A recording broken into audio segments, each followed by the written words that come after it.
ಅಪೊಸ್ತಲನಾದ ಪೌಲನು ರೋಮಾಪುರದವರಿಗೆ ಬರೆದ ಪತ್ರಿಕೆ 12ನೇ ಅಧ್ಯಾಯ 21ನೇ ವಚನ, ಪೇಜ್ ನಂಬರ್ 193. ಕೆಟ್ಟತನಕ್ಕೆ ಸೋತು ಹೋಗದೆ ಒಳ್ಳೆತನದಿಂದ ಕೆಟ್ಟತನವನ್ನ ಸೋಲಿಸು. ಕೆಟ್ಟತನಕ್ಕೆ ಸೋತು ಹೋಗದೆ ಒಳ್ಳೆತನದಿಂದ ಕೆಟ್ಟತನವನ್ನ ಏನ್ ಮಾಡ್ಬೇಕಂತೆ? ಸೋಲಿಸ್ಬೇಕಂತೆ. ಮೊದಲನೇದಾಗಿ ದೇವರ ವಾಕ್ಯ ಹೇಳ್ತಿದೆ, ಕೆಟ್ಟತನಕ್ಕೆ ಸೋತು ಹೋಗದೆ ಒಳ್ಳೆತನದಿಂದ ಕೆಟ್ಟತನವನ್ನ ಏನ್ ಮಾಡು? ಸೋಲಿಸು. ಹಲ್ಲೆಲೂಯಾ. ಪ್ರಿಯರೇ, ನಾವೆಲ್ಲರೂ ನೋಡುವಾಗ, ನಮ್ಮ ಎಲ್ಲ ಹಿನ್ನೆಲೆ ನೋಡುವಾಗ, ನಾವೆಲ್ಲರೂ ಪಾಪದ ಗುಣದಿಂದಲೇ ಬಂದವರು, ಪಾಪದ ಸ್ವಭಾವದಿಂದಲೇ ಬಂದವರು, ಪಾಪದಿಂದಲೇ ಹುಟ್ಟಿದವರು ನಾವಾಗಿದ್ದೀವಿ.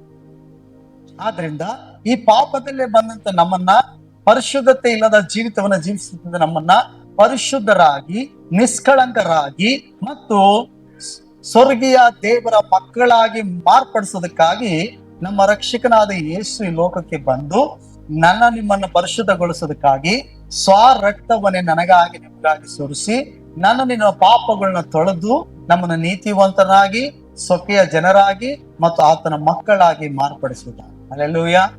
ಅರ್ಥ ಆಯ್ತಾ? ಆದ್ರಿಂದ ಕೆಟ್ಟತನಕ್ಕೆ ಸೋತು ಹೋಗದೆ ಒಳ್ಳೆತನದಿಂದ ಕೆಟ್ಟತನನ ಸೋಲಿಸು. ಮೊದಲಾಗಿ ನಾವು ಚರ್ಚೆಗೆ ಬಂದ್ರು, ಪ್ರಾರ್ಥನೆ ಮಾಡಿದ್ರು, ನಮ್ಮಲ್ಲಿ ಕೆಲವೊಂದು ಇನ್ನೂ ಸ್ವಲ್ಪ ಕೆಟ್ಟ ಗುಣಗಳು ಇರ್ತದೆ. ನಮ್ಮಲ್ಲಿ ಒಳ್ಳೆತನಗಳಿಗೆ ನಾವು ದಾರಿ ಮಾಡ್ಕೊಡಲ್ಲ, ಅಂದ್ರೆ ಒಳ್ಳೆತನಕ್ಕೆ ನಾವು ನಮ್ಮಲ್ಲಿ ಅವಕಾಶ ಕೊಡಲ್ಲ, ಬರೀ ಕೆಟ್ಟತನಕ್ಕೆ ಅವಕಾಶ ಕೊಟ್ಟಿರ್ತೀವಿ. ಆ ಕಾರಣದಿಂದ ಯಾರಾದ್ರೂ ನಮ್ಮ ಬಗ್ಗೆ ಮಾತನಾಡಿದ್ರೆ, ಯಾರಾದ್ರೂ ನಮ್ಮ ಬಗ್ಗೆ ಬುದ್ಧಿ ಮಾತು ಹೇಳಿದ್ರೆ, ಅಥವಾ ಯಾರಾದ್ರೂ ನಮ್ಮ ಬಗ್ಗೆ ಏನಾದ್ರೂ ಇದ್ದಿದ್ ವಿಷಯಗಳನ್ನ ಹೇಳಿದ್ರೆ, ಬೇಗ ನಾವು ಅವ್ರ ಮೇಲ್ ಏನ್ ಮಾಡ್ತೀವಿ? ಕೋಪಗೊಳ್ತೀವಿ, ಸಿಟ್ಟಾಗ್ತೀವಿ, ಅಥವಾ ಅವ್ರು ಹೇಳಿದ ಮಾತುಗಳಿಗೆ ನಾವು ಇನ್ನೇನೋ ಸೇರಿಸಿ ಇನ್ಯಾವುದೋ ರೀತಿಯಲ್ಲಿ ತಪ್ಪಾಗಿ ಅರ್ಥ ಮಾಡ್ಕೊಂಡು ಮನಸ್ಸಲ್ಲಿ ಇಟ್ಕೊಂಡಿರ್ತೀವಿ. ಆ ರೀತಿಯಾಗಿ ಅವ್ರಿಗೆ ಹಿಂತಿರುಗಿ ಮಾತನಾಡಕ್ಕೆ, ಅಂದ್ರೆ ನಾವು ಒಳ್ಳೆತನದಿಂದ ಕೆಟ್ಟತನ ಸೋಲಿಸುವಂತ ದೇವರ ವಾಕ್ಯ ಹೇಳ್ತಾ ಐತೆ.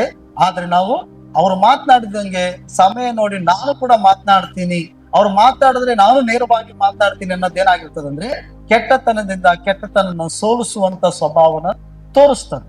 ಆದ್ರೆ ಸತ್ಯವೇದವು ನಮ್ಗೆ ಹೇಳ್ತದೆ, ಕೆಟ್ಟತನಕ್ಕೆ ಸೋತು ಹೋಗದೆ ಒಳ್ಳೆತನದಿಂದ ಕೆಟ್ಟತನವನ್ನ ಏನ್ ಮಾಡು? ಸೋಲಿಸು ಅಂತ ಹೇಳ್ತದೆ. ಹಾಗಾದ್ರೆ ನಮ್ಮಲ್ಲಿ ಒಳ್ಳೆತನ ಇದೆಯಾ, ಕೆಟ್ಟತನ ಇದೆಯಾ?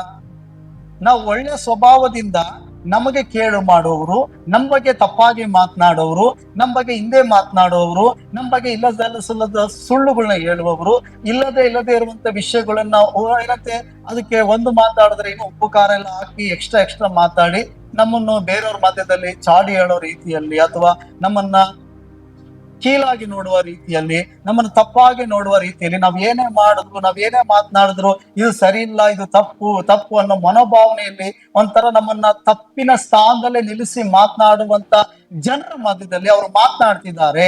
ಅವರು ಬಂದು ನಮ್ಗೆ ಹೇಳ್ತಿದ್ದಾರೆ, ನಿಮ್ ಬಗ್ಗೆ ಅವರೆಲ್ಲ ಹಿಂಗ್ ತಪ್ಪಾಗಿ ಮಾತಾಡ್ತಿದ್ದಾರೆ, ಈ ರೀತಿಯಾಗಿ ನಡ್ಕೊಳ್ತಿದ್ದಾರೆ, ನೀನ್ ಹಿಂಗಂತಲ್ಲ, ನೀನ್ ಹಂಗಂತಲ್ಲ ಅಂತೆಲ್ಲ ಹೇಳುವಾಗ ಅಂತ ವ್ಯಕ್ತಿಗಳ ಮಧ್ಯದಲ್ಲಿ ನೀವು ಯಾವ ರೀತಿಯಾಗಿ ಆ ವ್ಯಕ್ತಿನ ಪ್ರೀತಿಸ್ತಾ ಇದ್ದೀರಿ, ಆ ವ್ಯಕ್ತಿನ ಹೇಗೆ ನೀವು ಕ್ಷಮಿಸ್ತಾ ಇದ್ದೀರಿ, ಆ ವ್ಯಕ್ತಿ ಕುರಿತಾಗಿರುವಂತಹ ನಿಮ್ಮ ಅಭಿಪ್ರಾಯಗಳು ಏನು, ನಿಮ್ಮ ಒಳಗಡೆ ನಿಮ್ಮ ಯೋಚನೆಯಲ್ಲಿ ಏನು ಓಡ್ತಾ ಐತೆ? ನನಗೆ ಅಂದ್ಬಿಟ್ಲ, ಅವಳ್ಯಾರ ಅನ್ನಕ್ಕೆ, ಅವನೇನು ನಾವೇನು ಅವ್ರ ಮನೆಗೆ ಹೋಯ್ತೀವ, ನಮ್ಮ ಮಕ್ಳು ಅವ್ರ ಮನೆ ಭಾಗ ಕಳಿಸ್ತೀವ ಅಂತ ಏನಾದ್ರು ನೀವು ರಿಯಾಕ್ಷನ್ ಮಾಡ್ತಿದ್ರ ಅಂದ್ರೆ ಪ್ರತಿ ಉತ್ತರವಾಗಿ ನೀವು ಕೊಡೋದಾದ್ರೆ ನೀವು ಕೆಟ್ಟತನಕ್ಕೆ ಕೆಟ್ಟತನದಿಂದಲೇ ಉತ್ತರ ಕೊಡ್ತಿದ್ದೀರಿ ಅನ್ನೋದು ತೋರಿಸ್ತದೆ. ಒಂದು ವೇಳೆ ನಿಮ್ಗೆ ವಿರೋಧವಾಗಿ ಮಾತನಾಡುವವರು, ಇಲ್ಲದೆ ಸಲದೆ ಮಾತನಾಡುವವರು, ಅಥವಾ ನಿಮ್ಗೆ ಒಳ್ಳೇದನ್ನು ಮಾತನಾಡಿದ್ರು ಒಳ್ಳೇದು ಮಾತಾಡ್ಬಿಟ್ರಲ್ಲ, ಇದ್ದಿದ್ದಾಗ ಹೇಳ್ಬಿಟ್ರಲ್ಲ ಇವ್ರು ಅಂತ ಹೇಳಿ ಅವ್ರ ಮೇಲೆ ಸಿಟ್ಟಾಗೋದು, ಅಥವಾ ಹಿಂದೆ ಮಾತಾಡಿದ್ರು ಮುಂದೆ ಮಾತಾಡಿದ್ರು ಅಂತ ಇನ್ನೊಬ್ಬರ ಮೂಲಕ ಕೇಳಿಸಿಕೊಳ್ಳುವಾಗ, ಹೌದಾ ಇರ್ಲಿ ಬಿಡಿ, ದೇವ್ರವ್ರ ಆಶೀರ್ವಾದ ಮಾಡ್ಲಿ, ಏನೋ ನಮ್ಗೆ ಗೊತ್ತಿಲ್ಲ, ಸಿಕ್ಕಿದ್ರೆ ಅವ್ರು ಕೇಳ್ತೀನಿ ಬಿಡಿ ಹಿಂಗೆ ಅಂತ. ನಾನ್ ಹೇಳ್ದೆ ಅಂತ ಹೇಳ್ಬಿಡ, ಆಮೇಲೆ ನಾವು ನೋಡ್ದ ನಿನ್ಗೆ ಒಳ್ಳೇದ್ ಮಾಡಕ್ ಬಂದ್ರೆ, ಹೌದಾ ನನಗೂ ಬೇಡ ನಿನಗೂ ಬೇಡ ಬಿಡಿ, ಮಾತಾಡಿದ್ರು ಬಾಯಿ ನೋಯ್ತದೆ, ಇದಾಯ್ತದೆ, ನಿಮ್ ಬಗ್ಗೆ ನನಗೇನು ಕಹಿ ಭಾವನೆ ಇಲ್ಲ, ಅವ್ರ ಬಗ್ಗೆನೂ ನಮ್ಗೇನಿಲ್ಲ, ದೇವ್ರವ್ರ ನಿಮ್ಮಿಬ್ಬರನ್ನ ಆಶೀರ್ವಾದ ಮಾಡ್ಲಿ, ಚೆನ್ನಾಗಿರೋಣ ಬಿಡಿ, ಅದು ಯಾಕೆ ಬೇಕು, ಅವ್ರವ್ರು ಬಿತ್ತಿತ್ತವ್ರು ಕೊಯ್ತಾರೆ ಅಂತ ಹೇಳಿ ಒಳ್ಳೆತನದಿಂದ ಕ್ಷಮಿಸಿ ಆ ಮಾತನ್ನ ಅಲ್ಲಿಗೆ ಬಿಟ್ಟು ಮುಂದೆ ಹೋಗುವವರೇ ಒಳ್ಳೆತನದಿಂದ ಕೆಟ್ಟತನವನ್ನು ಸೋಲಿಸುವ ವ್ಯಕ್ತಿ ಆಗಿದ್ದಾರೆ. ನೀವ್ಯಾರಾಗಿದ್ದೀರಿ ಅಂತ ದೇವರು ಇವತ್ತು ಕೇಳ್ತಿದ್ದಾನೆ. ನೀವ್ಯಾರಾಗಿದ್ದೀರಿ? Who are you?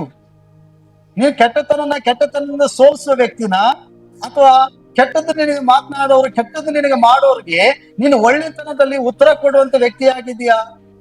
ಕೆಲವರು ಮನಸ್ಸಲ್ಲಿ ಇಟ್ಕೊಂಡಿರ್ತಾರೆ, ಅವತ್ತು ಎಲ್ಲರ ಮುಂದೆ ಹೆಂಗ್ ಅಂದ್ಬಿಟ್ರೆ ಗೊತ್ತಾ, ಸಮಯ ಬರ್ಲಿ ನಾನೇ ಮಾತಾಡ್ತೀನಿ, ಮನಸ್ಸಲ್ಲೈತೆ ಒಂದೊಂದೇ ಇಟ್ಕೋತಾ ಇದ್ದೀನಿ.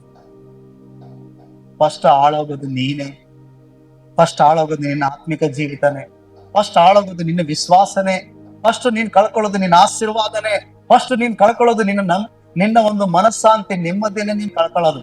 ಯಾರಾದ್ರೂ ಈ ರೀತಿ ಇದ್ರೆ, ಅರ್ಥ ಆಯ್ತೈತ ನನ್ನ ಮಾತು? ಅರ್ಥ ಆಯ್ತಾ?